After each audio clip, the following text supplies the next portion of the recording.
तो दोस्तों आज मैं एक्सप्लेन करने वाला हूँ एक तमिल लैंग्वेज हॉरर मूवी को जो कि पेची नाम की एक फोकलोर डायन के ऊपर चुड़ैल के ऊपर बेस्ड हॉरर मूवी है। तो काइंड ऑफ एक रियल स्टोरी या फिर इंस्पायर्ड बाय रियल स्टोरी आप कह सकते हैं। मूवी काफी इंटरेस्टिंग है, highest rated Tamil horror movie है इस साल की। इस मूवी की IMDb रेटिंग दी गई है 8.6 स्टार्स आउट ऑफ 10 जो कि मेरे ख्याल से काफी ज्यादा होती है। तो कहानी की शुरुआत में हम एक कपल को देख पाते हैं जो कि अरनमनाइकादु कोलीमलाई तमिलनाडु के जंगल में थे, जहां पर ये दोनों ही कैंप फायर लगाकर एंजॉय कर रहे होते हैं। लड़के का नाम राम होता है जो कि वहां पर लकड़ियां लेने के लिए थोड़ी दूरी पर चला जाता है, जहां उसे बीच रास्ते में एक त्रिशूल दिखता है जो कि काफी अजीब बात थी, जिसे वो साइड में रखकर एक छोटे से कुल्हाड़ी से एक पेड़ के तने को काटने लगता है ताकि वो उसकी मदद से आग जला पाएगा। जिसके बाद वो उस तने को काफी मुश्किलों से तोड़ता है और अंदर एक कील निकली हुई उसे दिखाई देती है और उसी वक्त उसे अचानक से एक जोर का झटका लगता है जिससे कि वो पीछे जा गिरता है। कि तभी वो नोटिस करता है कि पेड़ के अंदर से कुछ बाहर आ रहा था और जैसे ही वो चीज बाहर आती है तो उसके सामने एक काली गुड़िया थी जो कि काफी भयानक थी दिखने में, जिसको वो जैसे ही हाथ में लेता है कि तभी वहाँ पर एक अननोन एंटिटी उसके सामने आ जाती है। अब डर के मारे वो चिल्लाने वाला था लेकिन उसकी आवाज ही रुक गई थी, या फिर ये कहें कि इस एंटिटी की शक्ति ने उस आवाज को ही दबा दिया और अगले ही पल वो उस पर हमला करके उसे खत्म कर देती है। अब आप ये सोच रहे होंगे कि जो राम की गर्लफ्रेंड थी वो वहाँ पर क्यों नहीं आई थी, तो उसने अपने कानों में हेडफोन लगाए हुए थे। लेकिन जब वो नोटिस करती है कि राम काफी देर से गायब है तो वो भी वहाँ पर जाती है और जैसे ही वो उस गुड़िया को अपने हाथ में लेती है तो वो एंटिटी उसको भी खत्म कर देती है। हम उसके चिल्लाने की आवाज को सुन पाते हैं, जिससे कि एक बात तो साफ हो जाती है कि वो जो कुछ भी है उस गुड़िया के ऊपर किसी तरह का काला जादू होगा और या फिर कोई आत्मा उससे जुड़ी हुई होगी जो कि आजाद हो गई थी। खैर अब कुछ महीने बीत जाते हैं और हम एक दोस्तों के ग्रुप को देखते हैं जिसके अंदर 5 लोग थे, जिनके नाम चरण, मीना, जेरी, सेतु और चारू थे। जहां पर चरण और मीना कपल होते हैं और ये सभी मिलकर उसी शुरुआत वाले जंगल में ट्रैकिंग करने का प्लान बना रहे थे। हालांकि इस जंगल के अंदर ट्रैकिंग करना अलाउड नहीं था, यानी कि शुरुआत वाले कपल भी यहाँ पर इलीगल तरह से ही आए होंगे। और पहले ये गवर्नमेंट कॉफी प्लांटेशन हुआ करता था लेकिन किसी रीजन से इसको बैन कर दिया गया। इसलिए चरण ने अशोक नाम के एक आदमी से कांटेक्ट किया था, जिसने कि अपने कनेक्शंस की मदद से अपने अंडर काम कर रहे मारी नाम के एक आदमी को चरण और उसके ग्रुप को जंगल में ट्रैकिंग करवाने का काम दिया था। और मारी वहाँ के लिए सबसे बेस्ट ऑप्शन होता है क्योंकि वो फॉरेस्ट डिपार्टमेंट में उस जंगल का गार्ड था, साथ ही साथ वो पार्ट टाइम गाइड भी था, तो वो उनका गाइड भी बन जाता है। अब अगली सुबह सभी दोस्त मिलकर ट्रैकिंग के लिए निकल जाते हैं और मारी भी इनके साथ गाड़ी में ही था कि तभी बीच रास्ते में जब उनकी कार मारी के घर के यहाँ से गुजर रही थी तभी मारी की बेटी कार को बीच में रोककर अपने फादर के गले में एक ताबीज पहना देती है और उनसे कहती है कि पापा इस ताबीज को कभी मत निकालिएगा। और वो हमेशा ही इस ताबीज को पहन कर जाया करता था लेकिन आज वो भूल गया, लेकिन थैंकफुली उसकी बेटी ने उसको ये ताबीज दे दिया था जो कि काफी खास है। अब आगे ये जंगल के पास तो पहुंच जाते हैं लेकिन यहाँ से गाड़ी और आगे नहीं जा सकती थी, जिसका रीजन ये होता है क्योंकि वहाँ पर एक चेक पोस्ट होता है,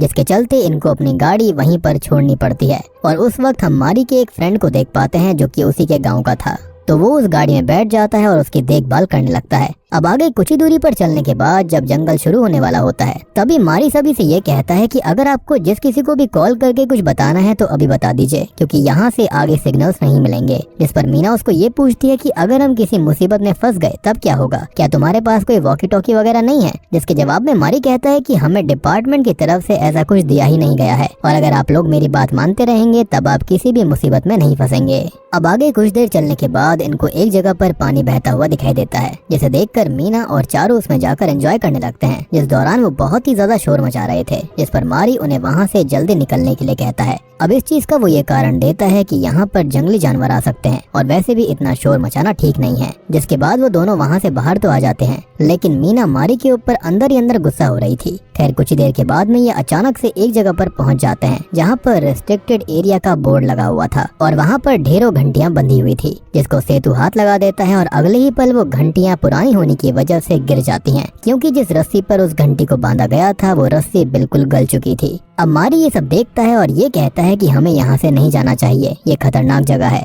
और ऐसा कहते हैं कि यहाँ पर कोई आत्मा रहती है। अब ये बात सुनकर तो मीना का गुस्सा 7वें आसमान पर चला जाता है। वो मारी से कहती है कि क्या तुमने हमें बच्चा समझा हुआ है और तुम हम सभी को हर जगह जाने के लिए मना क्यों कर रहे हो? जिस पर बाकी सब भी मीना की बातों से एग्री करते हैं, लेकिन मारी के बार बार कहने पर सभी उसकी बातों को मानकर दूसरी तरफ से जाने लगते हैं। जिस बीच चारू को एक जगह से अजीब सी आवाज आ रही होती है और उसी के पीछे वो सबसे अलग दूसरे रास्ते पर जाने लगती है, जो रास्ता एक खाई के पास जाकर खत्म हो जाता है। और इस तरह से वो उस खाई के पास आ गई थी जहाँ पर अगले ही पल उसे ऐसा लगता है कि जैसे किसी ने उसे पीछे से धक्का दिया हो। लेकिन इससे पहले कि वहाँ पर कुछ होता, मारी पीछे से आकर चारू को पकड़ लेता है और चारू इस सोच में पड़ जाती है कि जब वहाँ पर कोई भी नहीं था तो किसने उसे पीछे से धक्का दिया होगा। हालांकि वो जल्दी ही इस बात को भूल जाती है जब उसके दोस्त उसके साथ मस्ती मजाक करने लगते हैं। इसी बीच चरण और मीना दोनों एक साथ बैठे हुए थे और जेरी अचानक से आकर उनकी फोटो लेने लगता है, जिसको देखकर वो दोनों ही वहाँ से उठकर भाग जाते हैं और एक पेड़ के पीछे छुप जाते हैं। जेरी को पहले ये बात समझ में नहीं आती कि सभी पेड़ के पीछे छुपे हुए हैं, लेकिन बाद में वो मीना को एक पेड़ के यहाँ पर देख लेता है और वो उसको कहता है कि तुम पेड़ से बाहर आओ,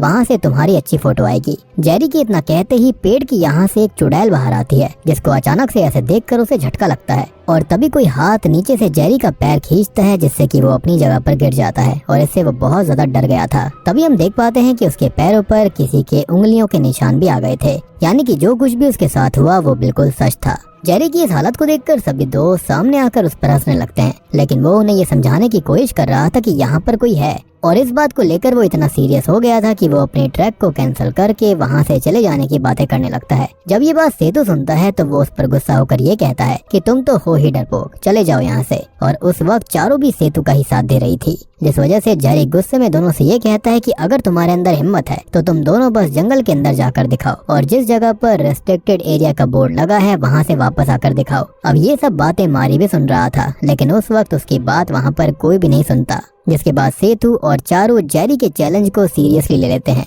और एक बड़े से रेड रिबन को अपने साथ लेकर जंगल में आगे बढ़ने लगते हैं। जहाँ पर वो उस वक्त जिस जगह के पास से गुजर रहे थे वो वहाँ पर उस रिबन को बांध रहे थे ताकि वो रास्ता ना भटक जाए। जिसके बाद रेस्ट्रिक्टेड एरिया के अंदर वो चले जाते हैं और वहाँ से कुछ ही दूरी पर उनको एक पुराना घर नजर आता है, जिस दौरान हम एज एन ऑडियंस ये गौर कर पाते हैं कि इनके ऊपर कोई नजर रख रहा था। फिर ये दोनों उस घर के अंदर जाते हैं जहाँ पर इन्हें वही श्रापित गुड़िया मिलती है जो कि शुरुआत में दिखाई दी थी, जिसे चारू अपने हाथ में ले लेती है और उसके साथ सेल्फी लेने लगती है कि तभी उसे अपने पीछे वही चुड़ैल नजर आती है जिसे हमने पहले भी देख रखा है, जिसको देखकर वो बहुत डर जाती है और फिर वो उसे बाहर भी नजर आती है, जिससे कि उसकी हालत खराब हो गई थी कि एक ही बार में वो दो जगह पर कैसे दिख गई। वो सेतु को बताने लगती है कि वहाँ पर चुड़ैल है, लेकिन उसे वहाँ कोई नजर नहीं आता। दूसरी तरफ चरण और मारी को इन दोनों की फिक्र होने लगती है, इसलिए वो उन्हें ढूंढने के लिए जाते हैं, जहाँ पर उन्हें बीच रास्ते में चारू घायल हालत में बेहोश मिलती है। पर जैसे ही दोनों उसके पास जाकर उसकी हेल्प करने लगते हैं तो चारू जोरों से हंसने लगती है और सेतु भी सामने आकर हंसने लगता है, जिससे कि दोनों समझ जाते हैं कि ये दोनों प्रैंक कर रहे थे और इससे उन दोनों को काफी गुस्सा आ जाता है।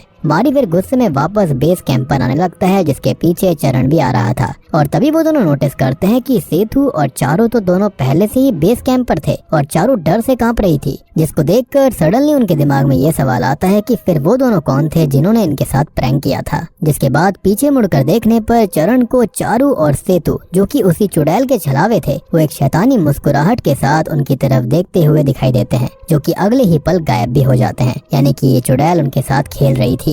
अब ये चीजें मारी भी गौर करता है और वो सभी को बताता है कि वो वापस लौट चुकी है, यानी कि पेची, यानी कि वो चुड़ैल, उसका नाम पेची था। इसके बाद वो पेची की कहानी बताने लगता है, जो कि उनके ही गांव की एक औरत हुआ करती थी, जिसने कि केरला से काला जादू सीखा था और वो जंगल में अपने फॉलोअर्स के साथ काला जादू किया करती, जिससे कि हुआ ये कि अचानक से ही धीरे धीरे गांव के कई लोगों की मौतें होने लगी और कई लोग गायब भी हो गए थे। लोगों को जल्दी ही पता चल गया था कि इसके पीछे पेची ही है और वो उसे रोकने के लिए पहुंच गए, लेकिन वो इतनी शक्तिशाली थी कि उसने कुछ ही पलों में अपनी शक्तियों की हेल्प से कई सारे लोगों को खत्म कर दिया। जब ये बात गांव वालों ने एक साधु को बताई तो उन्होंने बताया कि वो शैतान की पूजा करती है और खास करके वो एक रिचुअल कर रही है जिसके अंदर इंसानों की बलि दी जाती है और इससे अमर होने का वरदान मिलता है और पेची को मारा नहीं जा सकता, लेकिन उसको कैद जरूर किया जा सकता है। जिसके बाद साधु के कही बातों को मानकर गांव वालों ने दूसरी बार पेची पर हमला किया, जिसके अंदर उसका शरीर तो नष्ट हो गया था, लेकिन उसकी आत्मा को उसी भयानक गुड़िया के अंदर कैद करके एक पेड़ पर लटका दिया गया, जिसे स्टार्टिंग में उस लड़के ने पेड़ से गिरा दिया था और पेची आजाद हो गई थी और उन्होंने पेची के शरीर को वहीं नजदीक में दफना दिया था, जिस वजह से पेची जंगल के बाहर किसी को कुछ नहीं कर सकती। उसका एक इलाका बंद गया था और इसलिए वहाँ पर रेस्ट्रिक्टेड एरिया वाला बोर्ड भी लगा दिया गया और ऐसा इसलिए किया गया था ताकि कोई भी उसके अंदर ना जा पाए। वो जो घंटियां थी शायद से वो पेची को रोकने के लिए थी, उसकी शक्तियों को रोकने के लिए, लेकिन वो तो टूटकर बिखर गया था। सबसे बड़ी बात कि यहाँ पर जो कॉफी प्लांटेशन थी उसको भी इसलिए ही बंद कर दिया गया था। और अब आपको समझ में आया होगा कि राम और उसकी गर्लफ्रेंड के साथ क्या हुआ था, उनको पेची ने ही मार दिया था। लेकिन अब ये काफी अंदर आ गए थे और चारू और सेतु तो पेची के घर के अंदर भी चले गए थे। अब ये कहानी सुनकर सभी डर जाते हैं और उसी वक्त जंगल से निकलने का फैसला कर लेते हैं। जिसके बाद सभी अपने सामानों को पैक कर रहे थे कि तभी जेरी को पता चलता है कि उसका कैमरा गुम चुका है। इसलिए वो वहाँ से जंगल की तरफ कैमरा ढूंढने निकल जाता है, क्योंकि उसके लिए वो काफी कीमती था। जिस पर मारी उसे 1000 बार रोकता है लेकिन वो नहीं सुनता। जिसके बाद मारी भी उसके पीछे जाने लगता है और कुछ ही दूरी पर जाकर जेरी को उसका कैमरा मिल जाता है, जिसको लेकर वो वापस लौटने लगता है। पर तभी वो अपने पीछे 2 मारी को देखता है, एक वो जो कि उसके करीब था और एक उससे दूर था, जिसको देखकर उसे ऐसा लगता है कि उसके पास वाला मारी छलावा होगा और इसलिए ही वो उसे धक्का देकर वहाँ से दूर भागने लगता है, जबकि वही असली मारी था जिसे उसने धक्का दिया और जो दूरी पर था वो पेची का छलावा था। अब आगे वो डर से भागते हुए उसी घर के अंदर चला जाता है, जहाँ पर अगले ही पल पेची आकर उसे मार डालती है। अब मारी जो कि जेरी के साथ गया था वो अकेला ही लौटता है, जिसे सेतु और मीना को लगने लगता है कि मारी ने ही जेरी को मार दिया होगा और ये सब भी मारी भी कर रहा है। यानी कि वो पेची वाली बात पर इतना यकीन नहीं कर रहे थे,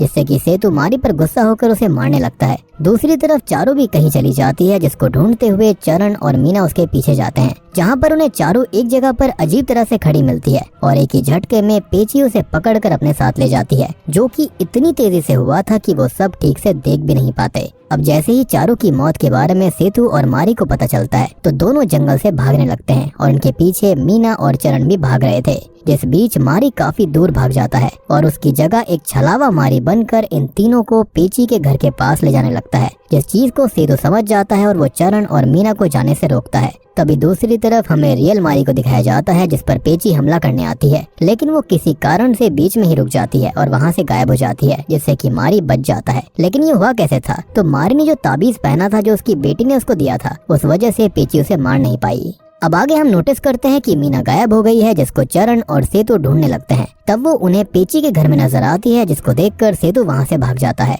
और चरण मीना को लेने जाता है। तभी हम सेतु को देखते हैं, जिसे भागते हुए जेरी घायल हालत में नजर आता है, जिसकी वो मदद करने जाता है, लेकिन सून ही रियलाइजेस कि वो जेरी नहीं बल्कि वही चुड़ैल पेची है और अगले ही पल वो भी पेची का शिकार बन जाता है। वहीं चरण और मीना पेची के घर से दूर जा रहे थे और तभी उनके सामने मारी आ जाता है, जो कि उनको ये कहता है कि हमें जंगल से बाहर जाना होगा और तभी हम पेची से बच सकते हैं। जिस पर मीना चरण से कहती है कि इसकी बात का विश्वास मत करना, ये भी छलावा हो सकता है। इस पर मारी कहता है कि मैं कोई छलावा नहीं हूँ और ये ताबीज उसका सबूत है। ये वही ताबीज है जिसे साधु जी ने मेरे पूर्वजों को दिया था और इसी वजह से उनके पूर्वज पेची के शरीर को नष्ट कर पाए थे, क्योंकि पेची बहुत ताकतवर थी और उसे मारना नामुमकिन था। इसलिए इस ताबीज पर उसकी शक्तियों का इतना असर नहीं होता। लेकिन ये सुनने के बाद भी मीना उसकी बात पर विश्वास नहीं करती, पर चरण के कहने पर वो मान जाती है। जिसके बाद दोनों एक दूसरे का हाथ पकड़कर मारी के हाथ को पकड़ लेते हैं, ताकि वो ताबीज उनको भी प्रोटेक्ट कर पाएगा। और वो जंगल के रेस्ट्रिक्टेड एरिया से बाहर भागने लगते हैं और जैसे ही वो उस एरिया के बाहर आने वाले होते हैं कि मीना का हाथ छूट जाता है और पेची एक ही पल में उसे वहाँ से लेकर चली जाती है,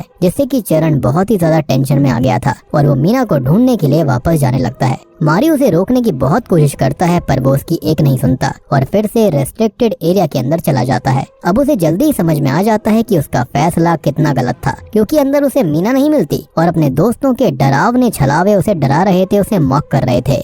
जिसके बाद पेची उसे मारने आती है, लेकिन वो उसके करीब आते ही वहाँ से अचानक गायब हो जाती है और चरण बच जाता है। तभी चरण अपने हाथ में मारी का वो ताबीज देखता है, जो कि उसके हाथों में तब आ गया था जब मारी उसे रोकने की कोशिश कर रहा था। अब चरण फिर जंगल से बाहर आने लगता है, जिस दौरान बीच में उसे मारी का मृत शरीर नजर आता है, जिसे पेची नहीं मारा होगा क्योंकि उसके पास ताबीज नहीं था। लेकिन हमको एक बात अजीब लगती है कि पेची तो रेस्ट्रिक्टेड एरिया के बाहर नहीं आ सकती थी, तो यहाँ पर उसने उसे आकर मार कैसे दिया। खैर चरण फिर जंगल से बाहर आ जाता है, जहाँ पर उसे मारी के उसी दोस्त की कार आते हुए दिखाई देती है, जिसके बारे में मैंने आपको याद रखने के लिए कहा था। और जब वो उसे रुकवाता है तो उसके अंदर शॉकिंगली मीना भी होती है, लेकिन तभी वो आदमी चरण को पंच मारकर बेहोश कर देता है, जो कि इस मूवी का सबसे बड़ा ट्विस्ट होता है। और जैसे ही फिर चरण की आंखें खुलती है तो वो अपने आप को पेची के घर में बंधा पाता है, जहाँ पर उसके सामने वो आदमी और मीना खड़े हुए थे। और दोस्तों, अभी यहाँ पर खुलते हैं इस मूवी के असली पत्ते। और तब हमको पता चलता है कि मीना अब तक किसी भी चीज को लेकर शॉक्ड क्यों नहीं हो रही थी या फिर वो बार बार मारी के ऊपर गुस्सा क्यों करती थी। तो असल में मीना कोई और नहीं बल्कि पेची की ही वंशज है और उसकी उत्तराधिकारी आने वाले समय में वही होने वाली है, यानी कि वो भी इसी खतरनाक तरीके का ब्लैक मैजिक करेगी। और जैसे ही मूवी की स्टार्टिंग में उस लड़की की वजह से पेची आजाद हुई थी, ये बात मीना की दादी को पता चल गई थी, क्योंकि कहीं ना कहीं शायद से वो भी उसी कल्ट से जुड़ी हुई थी और उन्होंने मीना से 13 लोगों के सैक्रिफाइस की बात करी, यानी कि पेची को जो चाहिए वो पाने के लिए उन्हें शैतान को अभी भी 13 और सैक्रिफाइस करने होंगे, क्योंकि पेची के खत्म होने से पहले खाली 13 और सैक्रिफाइस बचे हुए थे। जैसा कि उस साधु जी ने बताया था कि अगर पेची ने और भी ज्यादा लोगों का सैक्रिफाइस दिया तो वो अमर हो जाएगी। अब देखो इन 13 में से 2 लोग तो पहले ही खत्म हो गए, यानी कि राम और उसकी गर्लफ्रेंड, यानी कि वही स्टार्टिंग वाला कपल। अब यहाँ पर खाली 11 बचे हुए थे सैक्रिफाइस के लिए। अब ऑब्वियस सी बात है कि पेची वाले इलाके में कोई भी खुद से तो जाएगा नहीं। गवर्नमेंट और बाकी सब ने वहाँ पर रेस्ट्रिक्टेड एरिया का बोर्ड लगा दिया था। राम और उसकी गर्लफ्रेंड तो बेवकूफ थे जो कि वहाँ पर चले गए। हो सकता है कि वो इन बातों पर यकीन नहीं करते होंगे, या फिर ये भी हो सकता है कि बात उससे भी ज्यादा खतरनाक होगी। तो अब मीना की दादी ने मीना को ये काम दिया था कि पेची के पास उसे ही लोगों को लेकर जाना होगा। तो मीना ने चरण के साथ दोस्ती बनाई, उसके साथ रिश्ते में आने का नाटक किया और उसके दोस्तों के साथ वो शामिल हो गई और फिर बड़ी चालाकी से उन्हें इस ट्रैकिंग के लिए मना लिया। वो होता है ना, आप किसी को उकसाओगे, इंटरेस्ट दिलवाओगे तो इंसान वहाँ पर चैलेंज के रूप में चला जाता है। यहाँ पर सेम चीज हुई थी। यहाँ तक कि सबसे बड़ी बात ये होती है कि जैसा मैंने आपको बताया था कि जो पेची की शक्ति थी वो उस रेस्ट्रिक्टेड एरिया तक थी, लेकिन मारी को उसके बाहर मारा गया था। तो मारी को पेची ने नहीं बल्कि मीना ने खुद चाकू की हेल्प से मारा था। और यही कारण था कि मीना को मारी पसंद नहीं था, क्योंकि वो इनको खतरे वाली जगह से दूर रखना चाहता था, जबकि मीना का तो मकसद था कि वो लोग उस जगह पर जाएं। साथ ही साथ आपने ये भी गौर किया होगा कि मीना कई बार मुसीबत में फंस रही थी, लेकिन एक बार भी पेची ने उसे नहीं खत्म किया। और इसके अंदर मारी का फ्रेंड भी मीना का साथ दे रहा था, जो कि असल में उसका फ्रेंड नहीं था बल्कि उसके फ्रेंड होने का नाटक कर रहा था, यानी कि वो पेची का फॉलोअर है। और वो मीना की दादी को मीना के साथ स्टार्टिंग से उन सबको जानता था। अब सच सामने आने के बाद में मीना और वो आदमी चरण को उसी घर में बंधा छोड़कर चले जाते हैं, जिसके बाद पेची उसके सामने आती है और चरण की चीख के साथ उसका भी खात्मा हो जाता है। अब मूवी के एंडिंग सीन में हमको बताया जाता है कि 13 सैक्रिफाइस इसमें 7 तो हो चुके हैं और अब 6 बाकी हैं, यानी कि इस मूवी का सीक्वल आना तो बिल्कुल पॉसिबल है और आएगा भी, क्योंकि ये बहुत बड़ी हिट हुई है मूवी। और अब मूवी के एंडिंग सीन में हम ये भी देख पाते हैं कि वहाँ पर एक नया ट्रैकिंग ग्रुप आता है, जो कि वहाँ पर पिछले ट्रैकिंग ग्रुप को ढूंढने आया था, जिसके चलते मुझे लगता है कि पेची को उसके बाकी सैक्रिफाइस भी मिल जाएंगे, या फिर हो सकता है कि मीना ही उन सबको लेकर आई होगी। और बूम, इसी के साथ में पेची मूवी यहीं पर खत्म हो जाती है। तो दोस्तों ये थी पेची फिल्म की कहानी। अब देखो, एक बार जब पेची का कोटा फुल हो जाएगा, यानी कि जब वो सारे के सारे सैक्रिफाइस देगी, तो उसका उत्तराधिकारी कौन बनेगा? वो होगी मीना, जो कि खुद के ह्यूमन सैक्रिफाइस देगी ताकि वो भी इमॉर्टैलिटी पा सके। यानी कि ये सिनिस्टर साइकिल इस तरह चलती रहेगी। लेकिन देखो, जहाँ पर इविल होता है वहाँ पर गॉड के व्यक्ति भी होते हैं, यानी कि कोई ना कोई ऐसा जरूर आएगा जो कि इस चीज पर पाबंदी लगा देगा। बाकी देखो, ओवरऑल मूवी काफी इंटरेस्टिंग है, जो इसका कॉन्सेप्ट है और यहाँ पर जो इसका सस्पेंस है वो काफी बढ़िया लगता है। और देखो, मीना के ऊपर मुझे स्टार्टिंग से ही शक हो रहा था, यानी कि वो बार बार बहुत ही ज्यादा मारी के ऊपर गुस्सा हो रही थी, जबकि बाकी ग्रुप जो था वो ऐसा कुछ नहीं कर रहा था। वो बार बार सबको फोर्स कर रही थी कि उनको रेस्ट्रिक्टेड एरिया में जाना चाहिए, और वो छोटे बच्चे नहीं है, उनको वो बता नहीं सकता कि उन्हें क्या करना है। तो ये चीज काफी ऑकवर्ड थी स्टार्टिंग से ही। लेकिन मीना इतनी बड़ी कल्प्रेट निकलेगी, पेची का साथ देगी, उसी की डिसेंडेंट होगी, ये चीज मैंने बिल्कुल नहीं सोची थी। हालांकि उम्मीद करता हूँ कि आपको सारी की सारी मूवी समझ में आ गई होगी, पसंद आई होगी। अगर आपका फिर भी कोई डाउट है तो आप कमेंट सेक्शन के अंदर पूछ सकते हो, और चैनल के ऊपर नए हैं तो सब्सक्राइब कर लीजिए।